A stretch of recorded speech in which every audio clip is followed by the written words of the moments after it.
Man, you're so full of shit. Oh, that's nice of you. She's so full of shit. That's nice of you, ma'am. No problem. Do you agree with this method of protest? I totally agree. Yeah, it's not a problem for me. Have a good day. You're a total asshole.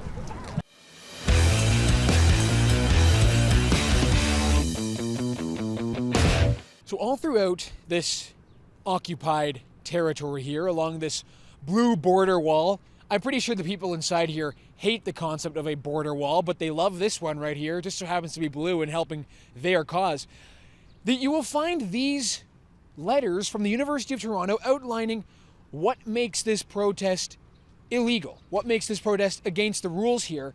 And it's quite obvious. Now, in fact, they have actually tried to, erase or block out the language here, but come in closer and take a look at this. Obviously, it says here that UofT's grounds and buildings are private property. Unauthorized activities such as encampments or the occupation of university buildings are considered trespassing. Such things involve no structures of any sort. Tents, shelters, etc. may be erected. Well, looks like that rule has not really worked out. How has the atmosphere changed for Jewish students at UofT over the past few months? It has become a lot more hostile and a lot more scary for many Jewish students that I know here at UofT. Students are scared to wear the Magen David. They're scared to walk around being identifiably Jewish. Recommended not to go to halal or Jewish campus events because they're scared of what could happen. I personally was called a kike walking out of UofT campus, even though I'm not a UofT student. So just anyone walking around UofT campus being Jewish right now, it's a hateful world and it's scary. Because a lot of people here, I feel like, don't actually know the full situation of what's happening and the full scope of things. And I feel like we just are here to find common ground and have those productive conversations with people who are willing to talk. We haven't really gotten the chance to do so, but we're here today to do that. What do you make of the fact that the University of Toronto has not actually enforced the rules that they put in place in regards to this protest? I think that basically this protest is hypocritic and just like people that don't really know the facts, and they occupy land, public land, and not allowed people to even go across the circle, and they put a fence and don't allow people even to walk in a public area, and then they talk about other stuff that they don't really understand. Right. Supporting violence, supporting murder of kids in front of their parents, supporting rape of women. Why do you think it is that the university has not done anything to enforce the rules here in this public area? Mostly, I think that their claim is that they don't want to leave until the university completely boycott Israel, including academic relations. Like, for example, I'm a faculty in Israel, so their claim is that I'm not supposed to collaborate with people in UofT or be a visiting professor at UofT. And I think that this is definitely something that is not plural, is not progressive, is exactly the opposite. I mean, they try to boycott people, try to boycott countries. In academia, the entire idea of academia is that there are no borders and people are collaborating all around the world. It's a global and scientific environment, and they are doing exactly the opposite thing. Do you guys know exactly how much the University of Toronto gives to Israel? Just a number? Very interesting. So as you can see, there's a couple of things going on. There is an occupation of this circle in the university. That's not new. We've seen that at other universities. But they don't want to talk to media. They don't want to explain exactly how much University of Toronto gives to Israel. I guess they don't want to have their voices heard. They don't want to have their story put out in the media. Very strange. Hi there, ladies. What brings you out to the protest today? Why are you guys here? Sorry, there's media liaisons on site. You can say that. How do you think encampments like this and displays like this benefit your cause and get more people to join your cause?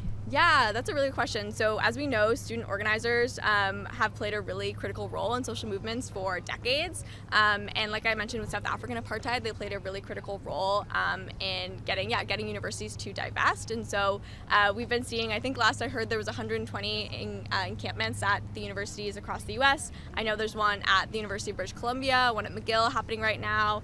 There was one at the University of Alberta. I think there's a few others as well, but really this is a new wave that's happening, and there's a lot of energy, and students are really excited, and there's a new wave of faculty support. Well, we're protesting an occupation by being on a space that we're allowed to be in. You're not letting us in, or frankly, people who you don't ideologically agree with. Well, it's for safety. Right now, again, I don't want to keep going back to this. We are trying to maintain the safety of our campers, and that's all I'm going to say on this issue. Of course. So again, as soon as possible, we are going to try and let as many people in as we can. Media are going to be allowed in. Other people from the community are going to be allowed in. So here we go. We're about to be let in, but only with a media escort who we don't know, and I guess they're going to maybe determine what we can and can't see, what we can and can't write, or maybe they'll just want to walk with us and become friends with us as we go through this encampment. Let's see what happens here, and let's meet our media escort at this encampment, shall we? Hi there, how's it going? You're going to be our media escort? Yes, I'll just great. be guiding you guys around. Okay, great. All right, let's see. So Dakota, how long have you been at this? How long have you been here for? 2 days. So you've been here since the beginning. Yep. They wanted this to be an open space, a public space. They want it to be open for everybody. But of course, that isn't really exactly what's going on here. You would agree, right? It's not really an open space for the public. I'm not going to be answering too many questions. I will say we're doing our best to make sure that it is as open as possible and the media can access the space. Okay. Yep. Okay, great. We will ask that you guys refrain from people's spaces maybe. Try to grab, you can grab tents, you can grab like the general structure. It's just anonymity reasons. Well, it is a public protest, right? Yeah. I mean, so there's not much we can do about not getting people's faces on board, although I will say the majority seem to be masked, so yes. They don't need to worry too much. How many people here are actually students of UofT? Because it seems like, there are quite a few people who are not UofT students. I don't have an answer. Okay. We haven't done, there's no census yet developed. Right. So we're not sure. Look at these tents here. There's quite a few of them, and they're quite nice, actually, I have to say. They seem to be new. Wow, interesting. Actually, the majority of these tents are matching, believe it or not. They've got the gray and the blue on top. They look brand new. Why do you feel the need to have people like yourself and others escorting the media around? Do you not trust the media? I'm just here to keep the people in the camp safe.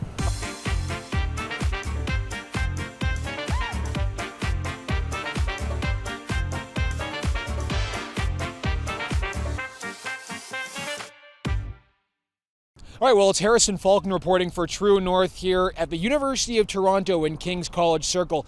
This is day 2 of the encampment. I think they're calling it the People's Circle for Palestine. We've actually been allowed into the encampment before we were denied access. It seems that they didn't want the public to, enter their occupied territory, if you could call it that. But they've now allowed the media with media escorts, and we've got one here ourselves. He's a great guy. Don't have anything wrong to say.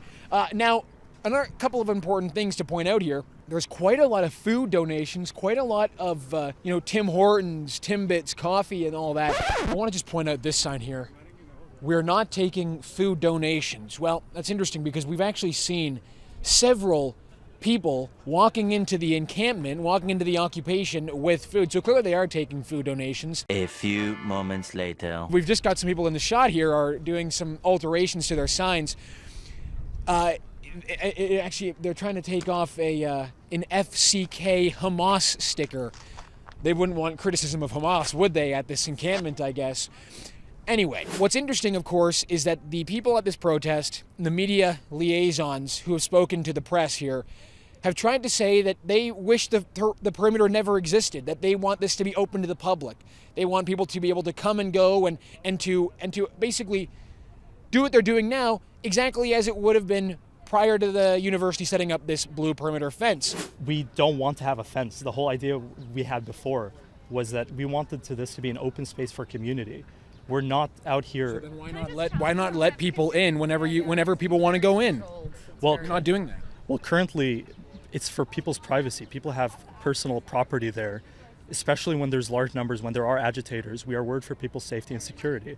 That's the only thing about it. It's not about enforcing a particular perimeter. We're not here to be police. We are trying to maintain people's safety. And if we think that it's going to compromise people's safety in any way, then we think that it would be in the best interest of the students inside to maintain that. But of course, that's not really what's going on, is it? They can say that to the press, but they're actually not allowing people in. They're not allowing people who they do not think will agree with them on political issues, whether it be this issue or maybe other issues. It does seem to be a strange situation going on here. What is the objective of this protest? Well, the media liaisons have told us that they want to have the University of Toronto divest their investments in Israel military companies. Ultimately, we are here, whether or not, this encampment, however long it lasts, whatever happens next, students will be continuing to make this demand and continuing to demand that UofT divest from Israeli apartheid. Students have been demanding this of this university since 2006, so this is not a new demand, and we're not, this is not a demand that will end anytime soon. The amount of money that the university invests into these companies that these people want to have the university divest from is not actually known. So it does make it a bit difficult to advocate for such a cause when you don't know the actual figures, because we don't know the figures. And according to the media liaisons, they don't know either. Which is why one of our demands is to disclose. Disclose, I see. It's very interesting here. Very tight messaging control. And we've now got a crowd of people involved in watching this. It's very interesting. I guess let's take their instructions. Let's go to the front and interview the people who are media trained, media savvy, who can answer our questions. And we've even got them following us, it appears. So very, very nice. We started with one escort. We've now got, I thought we had 3. We've now got, 5, if my math is correct. We've explained what the protest is, what they're fighting for. We've explained the strange inconsistencies about this protest and the people they're targeting, that being Israel, of course. They are opposing an occupation of Palestine by occupying a public space, controlling the media narrative, controlling what the media can see, and not allowing us to interview other people. Why don't we also just take a look at some of these flags here being hung on this tree? You've also got the Mohawk Warrior flag. Here's a very interesting fact about this as well. The Mohawk Warrior, well, they believe that this is stolen land itself. So you'd think that if they're flying the flag in solidarity with the Mohawk Warriors, the people who are occupying the land which the Mohawk feel is stolen from them might give it back and give it up to them. Again, that's another inconsistency in the message here, isn't it? They're occupying a space that is not theirs to occupy in protest of an occupier. So there you have it, everyone. You've seen how strict and enforced the messaging control is at this encampment. The only people that we were really able to speak to were the media liaison representatives of Occupy UofT, who spoke with the legacy media doing scrums, and we got in a few questions at the end there. Everyone else, however, was not willing to speak to us. The people who did speak to us either gave us very little information or, as in the case of one old woman, told us that we were assholes for even documenting the protest in itself. This is a protest full of double standards and irony here, because, of course, what these people are protesting is an occupation by occupying a place that is not theirs to be on. They have been told by the University of Toronto that they should have left yesterday by 10 p.m. It is now a day into this, and about a day and a half, actually. It's now about 2 o'clock on the second day, and no one has done anything. The students and the people who are occupying this area, many of whom who are not students, by the way, have not left. The university has not enforced their rules. As you can see, there's actually 2 border fences around this area, and the people involved in this protest are very strictly enforcing their border, something I don't think they would like to see the United States do, something I don't think they believe in on any other country, but when it comes to their own protest, they will strictly enforce a border and determine who is allowed in and who is not allowed in. Let me ask you, did you see any of this during the Freedom Convoy protest in Ottawa, for example? Was there an occupation of an area in which the organizers didn't allow certain people who they didn't want to be allowed in to the area? Did they determine what media is allowed to enter? Did they force media like True North or even the legacy media, who were in fact reporting on their protest with a extreme bias, did they force those journalists to walk around their encampment with a media escort like they've done here today? Of course they haven't. There's 2 standards being applied at this protest and in this protest movement. Before we sign off, take a look at this sign here. Glory to all martyrs. That's just one of several signs we've seen at this protest, including one chalk message written on the ground here which said, "Leave Palestine alone and go back to Europe." I wonder how that makes Jewish students at the University of Toronto feel. One can only guess, but the real question is whether or not the university will actually enforce the rules they have put in place. the rules they have told the people involved in this protest that they are breaking. Will they enforce the rules, or will they just simply allow this to go on? I can tell you, if these people were protesting against maybe the federal government, if they were protesting against a liberal government policy, something tells me the standards would be quite different. Reporting for True North at the University of Toronto, Harrison Faulkner.